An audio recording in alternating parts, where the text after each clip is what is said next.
देख रहे हैं अवाम की आवाज़ और मैं हूं महविश सिद्दीक। गुज़िश्ता दिनों पुलिस के बहुत ज़्यादा टारगेटेड ऑपरेशन हुए, जिससे कराची की अमन अमान की सूरत हाल में खातिर खा बेहतरी तो आई और ये भी कहा गया कि 40% जराइम की वारदातों में कमी आई है, लेकिन उसके बावजूद शिकायत का सिलसिला जारी है। लोग जराइम की वारदातों का शिकार हो रहे हैं और हमारे पास भी बहुत सारे केसेस ऐसे आए जिन्होंने कहा कि हमने बहुत सारी चीज़ों में, बहुत सारी जराइम की वारदातों में कंप्लेंट दर्ज करवाई हैं और हम लोग पुलिस गर्दी का भी शिकार हुए हैं। तो 2 केसेस ऐसे हमारे पास मौजूद हैं, उनमें से एक ऐसा है जिसको पुलिस ने बाकायदा हरेस्ट किया है। क्या हुआ उस केस का क्या फॉलोअप है आज हम लेंगे। इसके साथ साथ अगवा बराए तावान का एक ऐसा केस है जिसमें वालिदैन ने तावान की रकम अदा कर दी, लेकिन उसके बावजूद उनको अपने बच्चे की सिर्फ और सिर्फ लाश मिली है। केस का क्या फॉलोअप रहा, आइए हम आपको दिखाते हैं।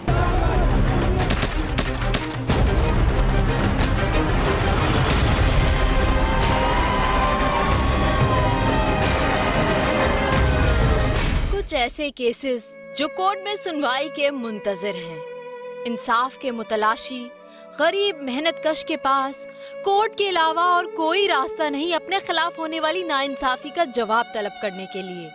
कभी इंसान अपने ही जैसे इंसानों के हाथों नाइंसाफी का शिकार होता है और कभी कभी वर्दी वाले भी अपने इख्तियारात का नाजायज फायदा उठाकर ज्यादती करते नजर आते हैं।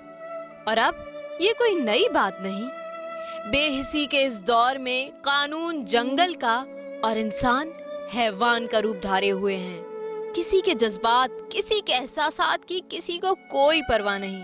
आपको ले चलते हैं एक ऐसे गरीब खानदान के पास जिसने अपने बेटे को जवान किया, पढ़ाया लिखाया, माँ बाप ने अपना पेट काट कर अपने बेटे की परवरिश की, लेकिन उसकी जिंदगी छीन ली कुछ दरिंदों ने और उस बच्चे की लाश के एवज वसूल किए 3 लाख रुपए। क्या हुआ, आइए देखिए।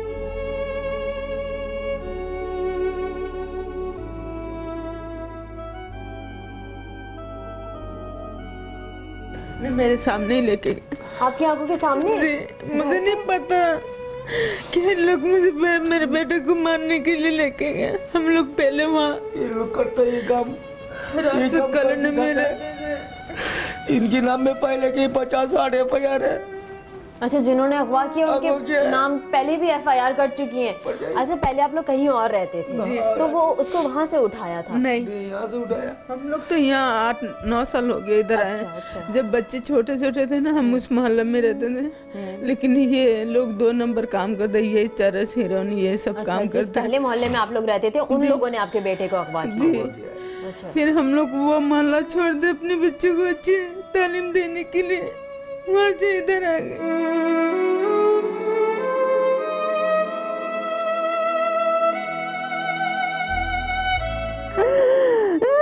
सारी रात इसको उस दिन बारिश हो रही थी, सारी रात इसकी तस्वीर मैंने अलमारी से निकाला, पैसे निकाला, बेटे के साथ बड़ा बेटा जो है ना वो बीकॉम कर रहा है, उसको लेके मैं सारी रात ढूंढे, उनके घर में भी गया ढूंढने के लिए।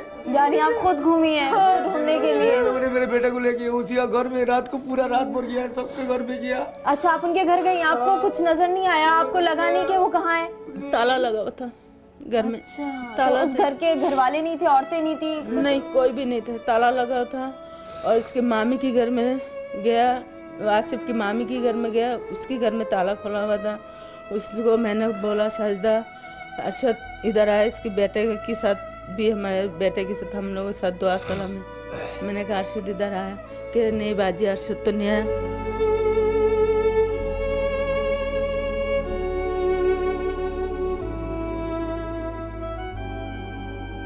हाँ, मेरे पास फोन आया ताबून वाला का। फोन आया, करे अरशद तुम्हारा बेटा है। अरशद कौन है? मैंने बोला अरशद मेरा बेटा हूँ। क्या खबर है, मेरे बेटा कहाँ है, कौन से थाने में? कह रहे थाने में आने वाला नहीं हुआ, हम तुम्हारे बेटे को उठाया, 50 लाख रुपए दो मुझे। मैंने बोला 50 लाख रुपए? भाई मेरे बेटा क्या है, मेरे बेटे से बात करो। 50 लाख मेरे बेटे से बात करो। करे तेरे बेटे से बात करो, तू पैसे जुगाड़ कर, तू मेरे को तेरे पास फोन करूँगा। नंबर से फोन किया, फोन करे भाई, मैं करे भाई आप कहाँ हो, किधर हो भाई, मेरे बेटे से बात करो। मैं ज़्यादा बात नहीं बोलता, 50 लाख रुपए पूरा करना नहीं तो तेरे बेटे को मार दूंगा। मैं तेरा बस दोपहर को फोन करूंगा। फिर मेरा आपने पुलिस को बताया फोन आने के बाद? फिर पुलिस को मैंने रिपोर्ट लिखवाया, FCP LCP किया। उसका बाद जिन जिन लोगों ने लेके गया उनके नाम पे एफआईआर कटाया। 40 दिन के बाद कोई एबीसीसी वालों ने कोई कार्रवाई नहीं किया। 40 दिन के बाद 40 दिन के बाद क्या कहता है, 40 दिन के बीच में आपके पास कॉल्स आई, आपने अपने बेटे से बात की? नहीं, उसी दिन मार दिया उसको, उसी रात को मार दिया। 3 दिन बाद तो मेरे बेटे को मार दिया है। 3 दिन बाद लाश 28/7 को मेरे बेटे को लेके गया और 31/8 को मेरी सुबह मेरे बेटे का लाश वापस ही अस्पताल में पड़ा रहा। मैं एबीसीसी में जा रहा था, मैं पुलिस को खबर देने में 3 दिन हो गए, मेरे बेटे को कोई खबर नहीं है।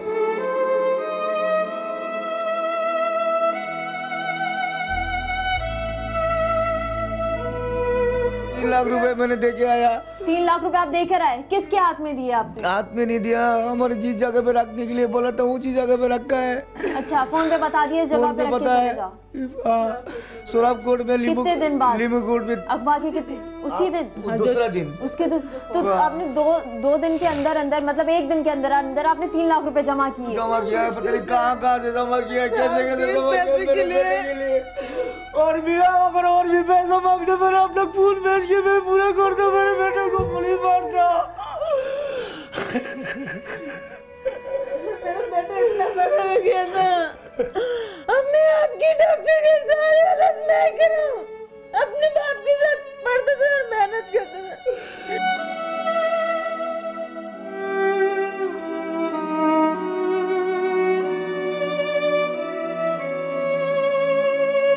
40 थे ना, उससे 1 दिन पहले कोई और केस में इनको गिरफ्तार किया। हाँ, जो कोर्ट पे पेशी में गया ना, अच्छा। गिरफ्तार किया। उन लोगों के पास 2 पिस्तौल थे, बाइक के कागजात नहीं थे, तो उन लोगों को पकड़ा। फिर मेरे बेटे की कबूलदारी उन लोगों ने किया। जाओ 3 लाख रुपए आपने दे दिए जगह पे जाके? 3 लाख रुपए दिया। जब 3 लाख अगले ही दिन अरशद की बॉडी कब मिली है? अरशद की बॉडी 31 तारीख बुध को मिला है। और आपने पैसे पहले दे दिए? पैसे मैंने पीर को शाम को 8 बजे करीब दिया है, रोजे के टाइम में। और आपको बोला क्या था कि कब भेज देंगे? मैंने बोला मेरे बेटा दो। हाँ। मैं तो समझा एक हाथ में पैसे दूंगा, एक हाथ में बेटा देगा। हाँ। जब पैसा देने के बाद मैंने बेटा को नहीं देखा था। हाँ, इनको भी साथ लेके गया था। हाँ, तो जब नहीं दिया बेटा, मेरे भाई आपको तो पैसा जो आपने मुंह मांगा पैसा मांगा तो मैंने पैसे दे दिया, मेरे बेटे दे दो। तो तुम्हें हम पे भरोसा नहीं है, तुम्हारा बेटा तुम्हारे इलाका में 1 घंटे में पहुंच जाएगा। मैं कहा मेरा इलाका आपको कैसे मालूम है? कि तुम्हारे को सब जानता हूँ हम। जिन लोगों ने मारा है उनकी कोई जाती दुश्मनी, कोई जेलसी? उनका बहनी का दुकान मेरा बराबर में। अच्छा। उस बहनी के पास ही इन लोग आता था। हमने समझा भाई इन बहनी के पास आता है, साला बहनी के पास हम क्या करें। हमसे पहले मालूम था इन लोगों ने डिफॉल्टर है, इन लोग क्रिमिनल है। तो पता नहीं मेरे बेटे से कोई पैसा मांगा नहीं मांगा। मेरे बेटे दुकान पे ज़्यादा होता था, पैसा मांगा नहीं मांगा मेरे बेटे ने बताया नहीं है। अभी दिल में क्या लो, किस लिए मेरे बेटे को मारा, कोई दुश्मन नहीं था, किसी कुछ नहीं बताया भी नहीं। क्योंकि बॉडी अचानक मिली तो दोबारा आपने कॉल की कि ये क्या हुआ, मैंने तो पैसे दे दिए थे, मारा क्यों? 1 घंटा बाद जब पैसे जिस दिन दिया ना, 1 घंटा बाद फोन बंद कर दिया। अभी किससे रब्ता करूँ?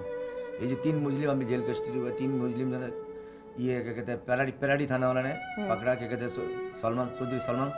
अच्छा, पीडी थाने वालों ने उन तीनों को पकड़ा और जेल कस्टडी कर दिया। एसपी सलमान साहब ने पकड़ा के उनको प्रेस कॉन्फ्रेंस करके जेल भेज दिया है।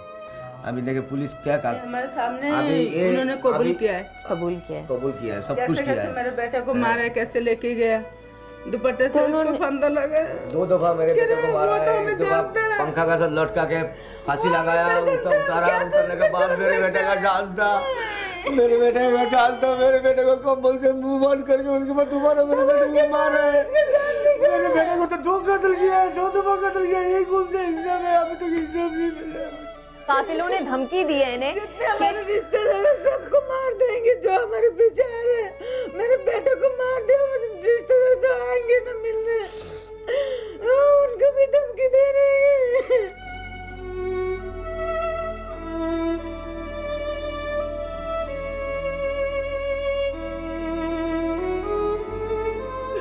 अब लोग शॉर्टी रखते कागज की, कोई भी झूठा कागज देके जो ना मुस्लिम जमानत के बाहर आ जाता है, दोबारा वही काम करता है जो पहले करता था, उससे डबल करता है। क्यों? एक बंदा को कत्ल करके झूठा कागज, कोई लवारिस कागज देके कोर्ट में जमा करके उसके बाद वो आ जाता है बाहर जमानत हो गई। मुझे इंसाफ चाहिए, मुझे इंसाफ चाहिए।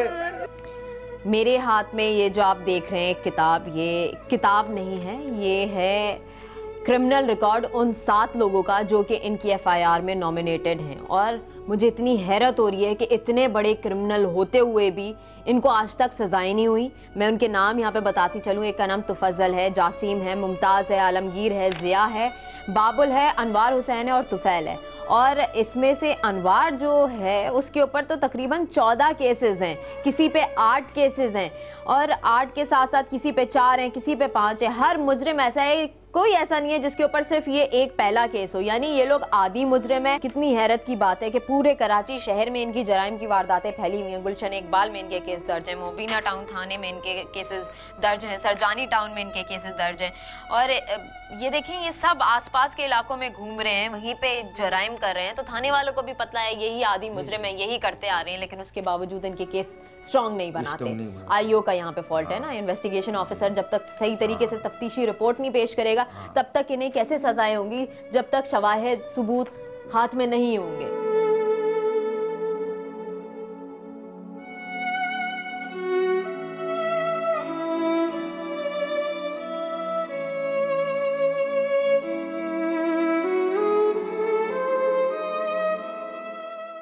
इतने से बच्चों की जाने इतने खतरे में, माँ बाप बच्चों को पढ़ाते लिखाते हैं ताकि उनका मुस्तकबिल संवारे, हमारे मुल्क का मुस्तकबिल संवरे। लेकिन हमारे मुस्तकबिल के साथ क्या होता है, कोई भी किसी को कत्ल कर देता है और फिर जवाब दे कोई नहीं होता, कोर्ट में बेचारे धक्के खाते हैं। हजारों ऐसे माँ बाप है जो 10-10, 20-20 सालों से अपने बच्चों के इंसाफ के लिए घूम रहे होते हैं, लेकिन उन्हें इंसाफ नहीं मिलता है। तो इनकी आवाज कौन सुनेगा? बड़े बड़े हुक्मरान जो अपनी सीटों के लिए इतनी आवाजें बुलंद करते हैं, क्या इनके फैसलों के लिए आवाज बुलंद नहीं कर सकते? इन्वेस्टिगेशन करके ना, तो इन्वेस्टिगेशन में क्या क्या चीजें निकाली, क्या क्या रिकवरी हुई, सबसे पहले देखें, मेन मुलजिम भी नहीं है, 3 लाख की रकम भी नहीं है, वो बाइक भी नहीं है, तो इन्वेस्टिगेशन क्या हुई? 3 लाख रुपए लेंगे, 3 आदमी है, लाख रुपया, 3 लाख रुपया ले आओ, आपको छोड़ते हैं।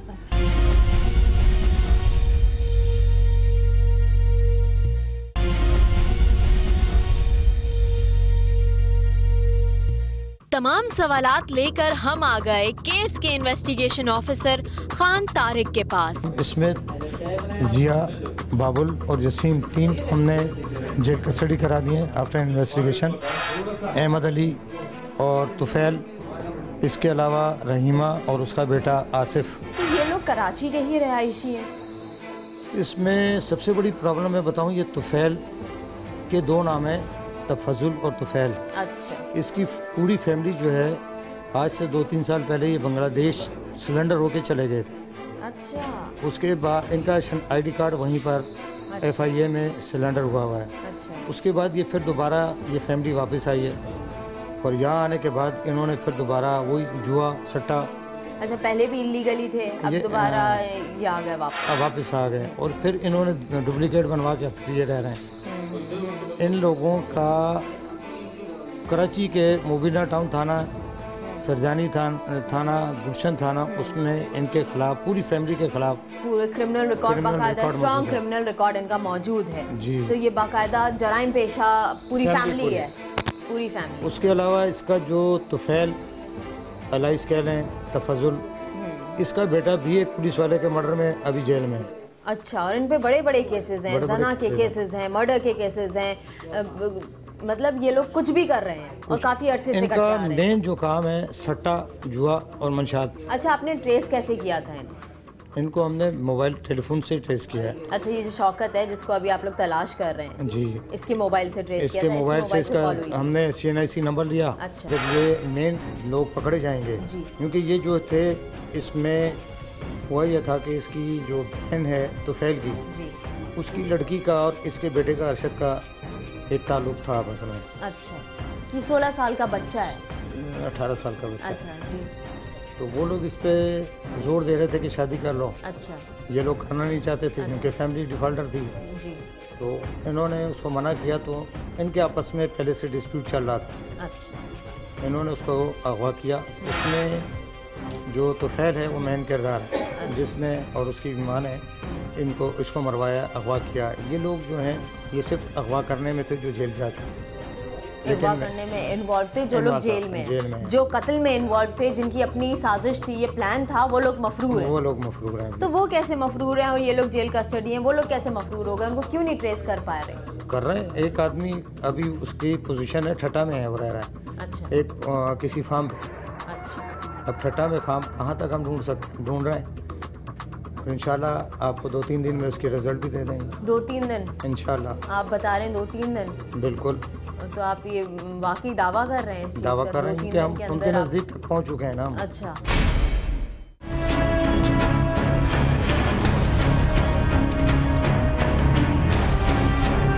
वो लोग ज़मानत पे रिहा हो जाते हैं या किसी भी तरीके से रिहा हो जाते हैं, केस स्ट्रॉन्ग नहीं बनता, आप चालान टाइम पे नहीं भेजते, ठोस शवाहिद सबूत नहीं देते और वो लोग बाहर निकल आते हैं, ये लोग तो आधी मुजरिम है, तो इसकी जिम्मेदारी आप लेंगे कि आपकी कोताही की वजह से हुआ? जमानत कौन लेता है? जमानत कोई भी ले? नहीं, कोर्ट लेती है, पुलिस लेती है। नहीं, पुलिस नहीं लेती। पुलिस का जी, पुलिस का काम है सिर्फ पकड़ के इन्वेस्टिगेशन करके ना। तो इन्वेस्टिगेशन में क्या क्या चीजें निकाली, क्या क्या रिकवरी हुई? सबसे पहले देखें, मेन मुलजिम भी नहीं है, 3 लाख की रकम भी नहीं है, वो बाइक भी नहीं है, तो इन्वेस्टिगेशन क्या हुई? इन्वेस्टिगेशन हम कर रहे हैं और उनकी तलाश जारी है। हमारे पास 2009 के अक्यूज पकड़े जाते हैं और हम उन्हें सजा कराते हैं। तो 2009 के पकड़े और जाते हैं। आप फखर की 13 की फखर की क्या, अगर एक आदमी नहीं मिला, देखें आपको नहीं पता, हमारे इन केसों में हमसे ज़्यादातर ताउन कोई मुद्दई कंप्लेनर हमारे साथ ताउन नहीं करता, भाग जाता है। वजह क्या होती है? उसकी आप वजह बताइए, क्या वजह यह है कि उनको थ्रेट होती है। एवीसीसी के इंस्पेक्टर खान तारिक ने अपनी और मुल्जिमान की शान में बड़े बड़े और लंबे चौड़े कसीदे पढ़े, जो ना हमारे लिए जरूरी थे और ना ही आपके लिए जरूरी होंगे, मगर दिल से ये दुआ जरूर निकली कि अल्लाह और अल्लाह के बाद हमारे हुक्मरान और हमारे इदारे अरशद की फैमिली को इंसाफ दिलाने में मददगार साबित हो और मुल्जिम मुजरिम साबित होकर कैफरे किरदार तक पहुँचे। ऐसे ही एक और पुलिस गर्दी का शिकार अल्लाह नवाज अपनी आवाज हुक्मरानों तक पहुंचाने के लिए टीम अवाम की आवाज तक पहुंचा और हमने अल्लाह नवाज के घर जाकर उसके हालात जाने। आप भी देखिए और हम उम्मीद करते हैं कि हुक्मरान भी देखेंगे।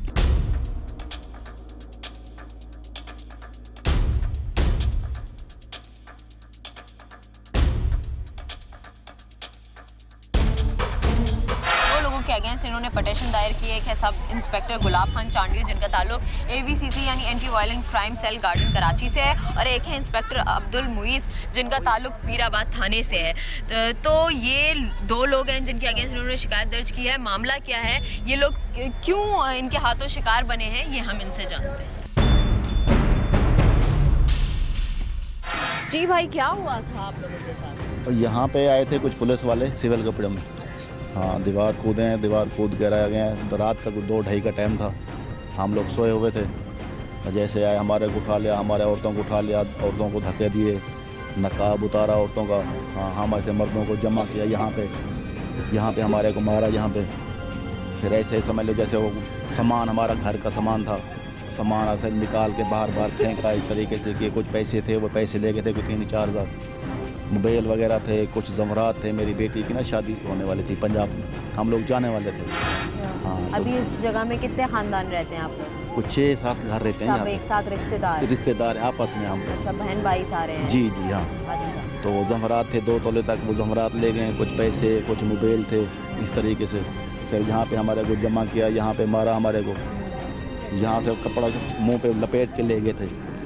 हाँ, तो कुछ मोबाइल बाहर खड़ी थी, बाहर जो थे वो वर्दी में थे 2 पुलिस वाले। अच्छा, दरखास्त आपने पटिशन आपने दायर की है? जी, वो और लेकर आपको भी गए थे? और कितने लोगों को लेके गए थे? मेरे भाई को ले गए थे, एक मेरे बेटे को, हम 3 को ले गए थे। अच्छा। हाँ, यहाँ से सीधा कोई सदर थाना है, वहाँ पे ले गए थे।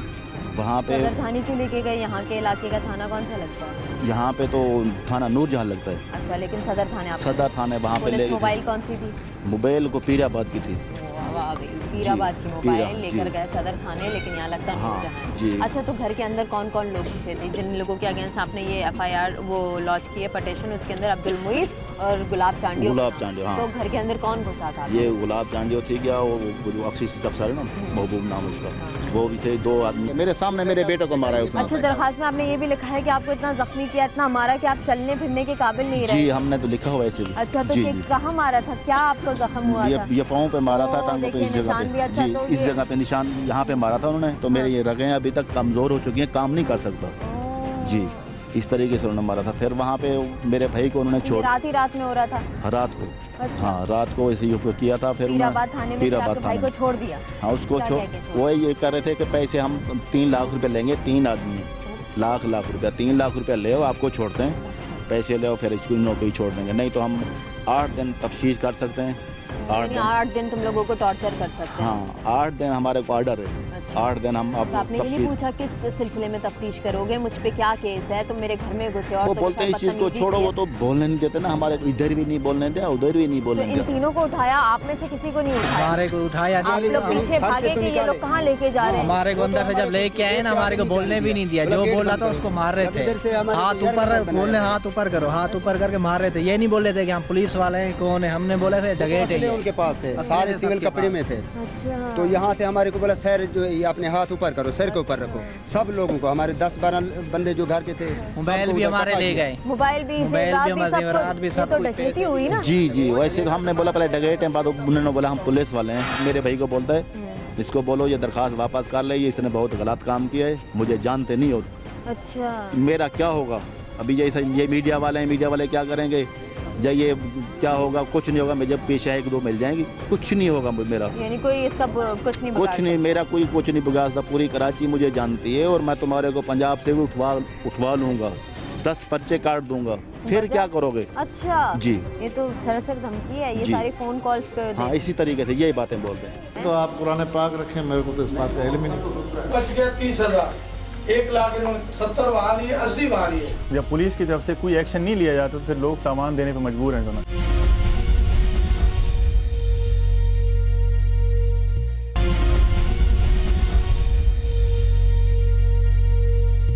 अल्लाह नवाज साहब के साथ मैं पीराबाद थाने में आ चुकी हूँ, और चूँकि ये पटिशन दायर हुई हुई है इंस्पेक्टर अब्दुल मुहीद के नाम से, जो यहाँ पे SHO भी हैं थाना पीराबाद में, उनसे हम मुलाकात करने की काफ़ी अरसे से कोशिश कर रहे हैं। तो ये हमारी बदकिस्मती है कि वो हमें मिल नहीं रहे, काफ़ी दिनों से वो बिज़ी चल रहे हैं। अब हमने उनसे यही सवाल करना था कि आखिर आप लोग किस इल्ज़ाम के तहत ये अल्लाह नवाज को अपने साथ लेकर आए थे, लेकिन हमें जवाब देने वाला अभी यहाँ पर कोई नज़र नहीं आ रहा। अब्दुल मुहीद साहब जो हैं वो काफ़ी दिनों से बिज़ी चल रहे हैं, आज भी हम आए हैं तो वो अंदर नहीं है, और इनके केस का अभी तक कोई जवाबदेह मिला नहीं। मुझे ये बताइए कि आपको इसी थाने में लेकर आए थे? जी हाँ, जी जी। तो आपको पता है किस कमरे में आपको रखा था? हाँ, जानते हैं। तो मुझे ज़रा दिखाइए, यहाँ पे कोई पूछता है? यानी हाँ, वैसे ही पूछते हैं हम। यहीं पे लेकर आए थे रात? जी, वहाँ पे लेके वो जगह। हैरत की बात है, खाली है, कोई भी नहीं है यहाँ पे हम भी आ गए हैं। इस कमरे में इनको अल्लाह नवाज साहब को यहाँ पे रखा था? मुझे यहाँ पे मारा था, इस जगह में। अच्छा। जी जी जी जी हाँ जी। और ऐसा बंदा है जिसको आप पहचानते हो जिसने आपको मारा हो? बस और तो ऐसा कोई नहीं है, देखे। हैरत की बात ये, हम थाने में घूम रहे हैं, अभी तक कोई पूछने वाला ही नहीं है। जी। अच्छा, हम ड्यूटी ऑफिसर साहब से पूछते हैं कि SHO साहब कब आएंगे? ड्यूटी ऑफिसर हैं? अस्सलाम वालेकुम, इस शख्स को पहचानते हैं? ना, मैं सुबह 8 बजे से 8 बजे तक। तो आपकी गैर मौजूदगी में हुआ होगा जो कुछ हुआ।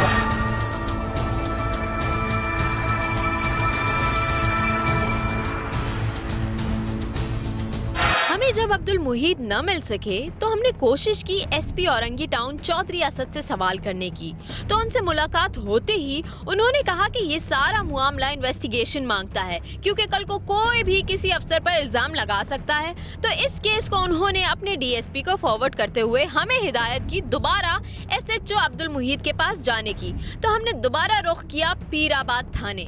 SP चौधरी असद साहब के कहने पर हम एक दफ़ा फिर पीराबाद थाने में अब्दुल मुहीद SHO जो है यहाँ पे उनसे मिलने आए हैं। आप दुआ करते हैं कि वो मिल जाए। आइए अल्लाह नवाज।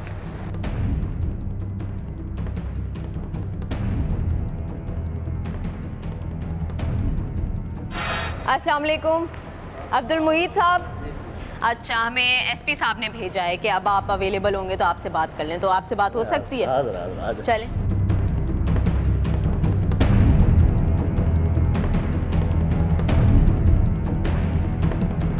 इन्होंने आपके अगेंस्ट एक कंप्लेन दर्ज की है, उसके बारे में आपको पता है? उसकी पेशी भी होनी है अभी 23 को। मेरे अगेंस्ट? जी। मुझे तो नहीं पता है, सामने बैठे। असल में इन्होंने ASI करोड़ा के खिलाफ एक एप्लीकेशन दी थी हमारा DIG साहब को। अच्छा। और एक सब इंस्पेक्टर है, उसका नाम AVCC का है, उस वजह से मैं ज़्यादा पहचानता हूँ। AVCC के जो इंस्पेक्टर हैं गुलाब चांडियो, वो और आपका नाम नॉमिनेटेड है उस पटिशन में, उस कंप्लेन में कि आपके थाने में, पीराबाद थाने में आप लेकर आए हैं। नहीं, इनको मैं तो नहीं लिया है। नहीं लाया आप? ना पीराबाद थाने में मैं इनको लाया हूँ, ना ऐसी कोई बात। तो आपकी इनसे कोई पर्सनल दुश्मनी है? मुझे तो नहीं पता, आप पूछ लें। ये पीराबाद थाने में आए हैं 3 लोग, आपकी ही इधर से, मेरे ख्याल से इनकी मोबाइल थी, नहीं इनकी मोबाइल नहीं थी, सदर थाने की मोबाइल थी, कहीं और की मोबाइल थी। लेकिन आप, इन्होंने हमें रूम दिखाया जिस रूम में इनको बंद किया गया, 3 लोगों को 3 लाख रुपए की डिमांड हुई, लेकिन बाद में 1.5 लाख पे बात बन गई, तो इन्होंने एक 20 दे दिए। 30,000 की डिमांड अभी भी आप लोग कर रहे हैं। मुझे तो आप कुरान पाक रखें, मेरे को तो इस बात का इल्म ही नहीं। तो वो दूसरा अफसर है जो हमारे को लेके आया था, महबूब कौन है आपके यहाँ थाने में? ASI था, वो डिसमिस हुआ था। डिसमिस हो गए? कब हो गए?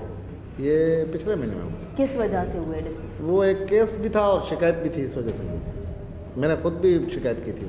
अच्छा, आपने खुद भी की थी। तो आपको पता नहीं होता, आप SHO हैं, कि आपके थाने के अंदर क्या एक्टिविटीज़ हो रही है? मेरे थाने में ऐसे कोई एक्टिविटीज़ नहीं होती। 3 बजे 3 लोगों को अगर उठा के लाया गया है तो इनको कोई वो तो नहीं, क्या फ़ायदा है? क्या मोहतरमा, बात ये है कि कंप्लेन जो फैल होती है वो SHO के नाम से ही होती है, तो आप कहीं भी होगी। कोई अगर रिपोर्ट मांगेगा तो SHO के नाम से ही रिपोर्ट मांगेगा। बिल्कुल, तो फिर आप ही जवाब दे हैं। मैं जवाब दूंगा। मैं अगर एक बंदे को नहीं जानता, मेरे इलाके का रहिशी है, तो मैं कहूँगा कि ये मेरे इलाके का रहिशी है। अच्छा, महबूब का जो सीन था, क्या आप इसी के चक्कर में उसको डिसमिस किया गया? DIG साहब ने इसी वजह से उससे हुए थे, इन्हीं की वजह से। तो अभी आपको इनसे कोई शिकायत नहीं है?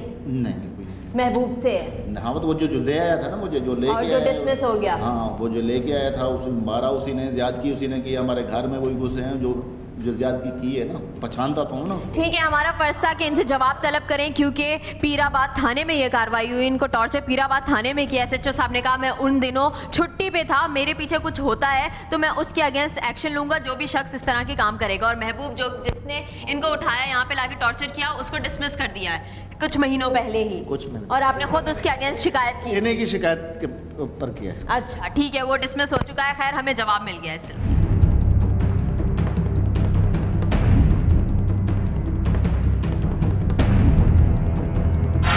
मोहित से मिलने के बाद हम पहुंचे इस केस के दूसरे किरदार गुलाब चांडियो के पास, जिसके खिलाफ पटिशन दायर की गई थी।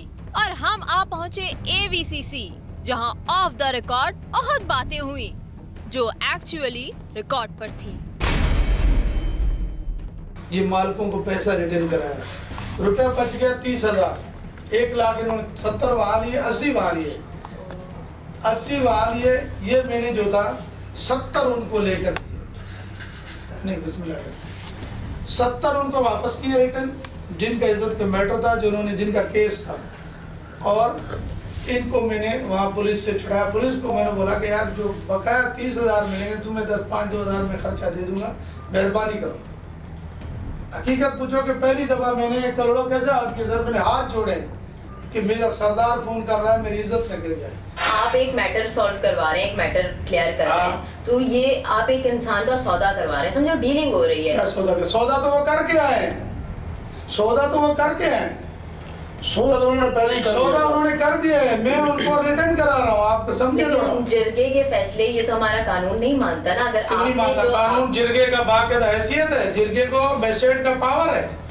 ये तो हम पावर नहीं मानते ना। हमारे यहाँ बाकायदा आप देखो बोर्ड लगे होंगे, आप कोर्ट में जाओ। तो मेरी 33 साल नौकरी है, मैं लॉ भी जानता हूँ और उसूल भी जानता हूँ, शरीयत भी जानता हूँ।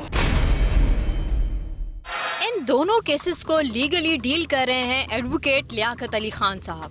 अब हम चलते हैं उनके पास और उनसे पूछते हैं कि इन केसेस में पेचीदगियां कहां कहां हैं। हमारे साथ एडवोकेट लियाकत अली खान साहब मौजूद हैं, इनसे हम बात करते हैं दोनों केसेस के हवाले से। सबसे पहले मैं आपसे पूछना चाहूँगी अरशद मर्डर केस के हवाले से ना, कि उसको पहले अगवा किया, उसके बाद उसका कत्ल कर दिया, रैंसम अमाउंट भी मिल गई, केस को इतने महीने गुजर गए हैं, तो क्या वीकनेसेस आ रही हैं, क्या ड्रॉबैक्स हैं, क्या वजूहत हैं कि ये केस जो है वो चल नहीं पा रहा ठीक तरीके से और फैसला नहीं हो पा रहा? देखिए, जैसा कि आपने बताया कि यकीनन इसके अंदर पुलिस की जो है ना सुस्त रवि है और जिसकी वजह से जो है ना हमें मुश्किलात का सामना करना पड़ रहा है। आप ये देखें कि अगर पुलिस बर वक़्त जो है ना उसमें कानूनी कार्रवाई करती या एक्शन लेती तो शायद इस बच्चे का मर्डर नहीं होता। जैसे ही जो है ना 27 तारीख को ये बच्चा अगवा होता है, सर रात उसके घर वाले तलाश करते रहे और उसके दूसरे दिन उनको जब सुबह रैंसम की कॉल आई तो उन्होंने जो है ना फौरी तौर पर पुलिस को एप्लीकेशन दी, CPLC को एप्लीकेशन दी, रिसीविंग मौजूद है, आपने ख़ुद भी देखी है। और उसके बाद वो मुसलसल पुलिस के पास गए और CPLC के पास गए, लेकिन किसी ने कोई एक्शन नहीं लिया। जब वहाँ से वो दिल बर्दाश्ता हुए, जो अगवाकार थे वो 50 लाख तावान मांग रहे थे, तो इन्होंने कहा कि हम गरीब लोग हैं, हम आपको कम दे सकते हैं। जब 3 लाख के अंदर इनकी बात हुई, सुराब गोड पे गए, आगे जो है ना ये वहाँ रैंसम अमाउंट भी उन्होंने दे दिया, तो उन्होंने बच्चा इनके हवाले नहीं किया और उन्होंने कहा कि बच्चा आपके इलाके में हम छोड़ देंगे। और रात में पता चला कि उसकी लाश जो है न्यू कराची इंडस्ट्रियल एरिया से मिली है। इस केस में जो खान तारिक हैं, सब इंस्पेक्टर हैं AVCC के, इसकी इन्वेस्टिगेशन कर रहे हैं। आप ये देखें कि उन्होंने इतनी इस केस के अंदर वीकनेस छोड़ी है कि जहाँ से डेड बॉडी मिली है वहाँ कोई मेमो नहीं बनाई, वहाँ से कोई उसका स्केच नहीं बनाया। इवन कि उस डेड बॉडी को जो है ना वहाँ पे AG सर्द खाने में लाया गया, वहाँ पे भी जो है ना उनको जाना चाहिए था, लेकिन उन्होंने कोई जो इब्तदाई चीज़ें होती हैं कुछ नहीं किया। यानी कि FIR उनको मिली, उसके बाद अच्छा पोस्टमार्टम वगैरह किया है? पोस्टमार्टम वगैरह के अंदर भी जो है ना वो नहीं गए।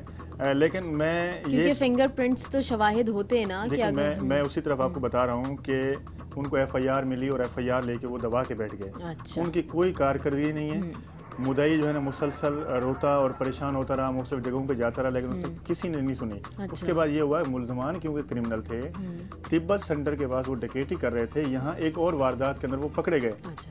और जिनको SP सदर सलमान साहब हैं उन्होंने अरेस्ट किया और जब अरेस्ट के दौरान उन्होंने इंकशाफ किया कि ये जुर्म हमने किए हैं, इसी दौरान उन्होंने उनके लवाहिकीन को बुलाया यहाँ पे और AVCC के इंस्पेक्टर खान तारिक को भी बुलाया गया और यहाँ एक प्रेस कॉन्फ्रेंस कंडक्ट हुई और मुल्जमान को उनके हवाले कर दिया गया।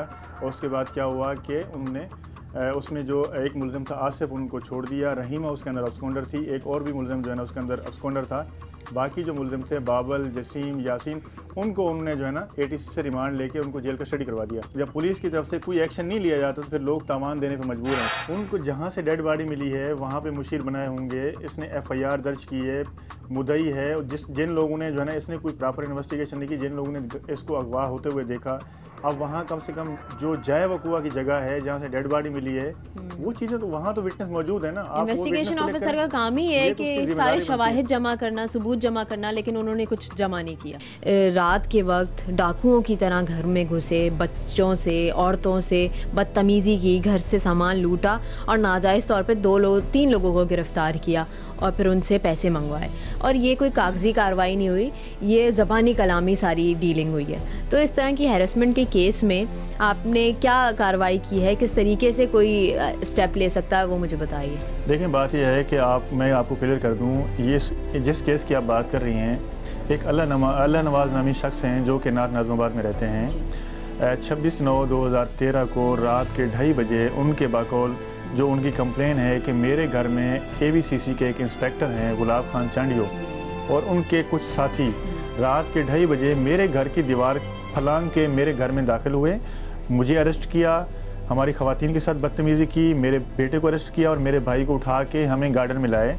यहाँ पे ला के उन्होंने हमें जो है ना हफ्स बेजा में रखा 2-3 घंटे। उसके बाद हमें पीराबाद में ले गए। पीराबाद के जो SHO हैं मोहित साहब, उनके पास जो है ना उनके हवाले किया गया और हम पे बेपनाह तशद्दुद किया गया जो उनकी कंप्लेन के अंदर लिखा हुआ है। और बाद में जो है ना हमारे साथ उनकी नेगोशिएशन हुई तो 1.5 लाख के अंदर हमारी बात तय हुई। 1.5 लाख जब बात उनसे तय हो गई तो उन्होंने मेरे जो भाई थे उनको रिहा किया, वो घर पे गया और उसने जाके 1,20,000 पे उठाया और गुलाब चांडियो जो AVCC के इंस्पेक्टर हैं उनको जाके दी और वहाँ से टेलीफोन के बाद हमें रिहाई नसीब हुई। लेकिन यहाँ पे मामला ख़त्म हो गया। इसके बाद क्योंकि इन पे तशद्दुद किया गया था, ये मिस्त्री का काम करता है, बाकौल इसके कि मैं जो है बेड पे पड़ा हुआ था और मैं काम नहीं कर सकता था, मैं चल नहीं सकता था पुलिस के तशद्दुद की वजह से। उसके बाद जो है जब पूरा महीना मैं बेड पे रहा, जब मैं सही हुआ तो फिर मुझे दोबारा फ़ोन आना शुरू हो गए और मुझसे फिर जो है 30,000 रुपये जो बकाया थे उसकी जो है ना रकम का तकाजा करने लगे। फिर उस पर इन्होंने कंप्लेन की चीफ CPLC अहमद चनाय साहब को, इसमें IG साहब को कंप्लेन हुई, एडिशनल IG साहब को हुई, SP AVCC को हुई।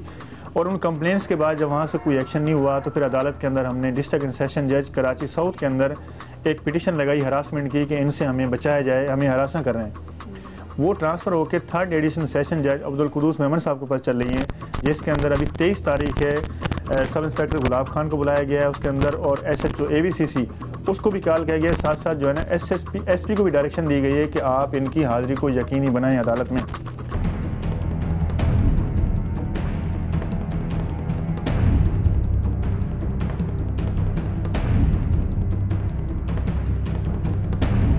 आपने हमारा ये प्रोग्राम देखा, आपने देखा एक केस जो कि अगवा बराए तावान का था, उसके 3 मुल्ज़िमान अभी भी ज़ेर हिरासत हैं और उनका केस ATC की अदालत में है, जो कि स्पीडी ट्रायल केसेस होते हैं उनको कवर करता है, यानी जल्द से जल्द उनकी रोज़ के हिसाब से उनकी पेशियाँ होती हैं और वो जल्दी से फ़ैसला सुनाते हैं। तो अगर ऐसा ही होना लगे और जल्दी जल्दी केसेस के फ़ैसले सुना दिए जाएँ और जो आदि मुजरिम हैं उनकी बाकायदा लिस्ट बना दी जाए और रेड बुक में उनका नाम होना चाहिए कि अगर कोई भी इनको देखे तो वो निशानदेही कर सके और उनको सख्त से सख्त सजाएं दें और उनको बेल पे छोड़ ना दिया जाए, तो वो आइंदा ऐसी वारदातें ना करें। और जिस तरह से आपने देखा कि पुलिस हैरेसमेंट का केस था, पुलिस गर्दी का केस था, नाजायज़ लोगों को गिरफ्तार किया गया, उनसे नाजायज़ पैसे वसूल किए गए।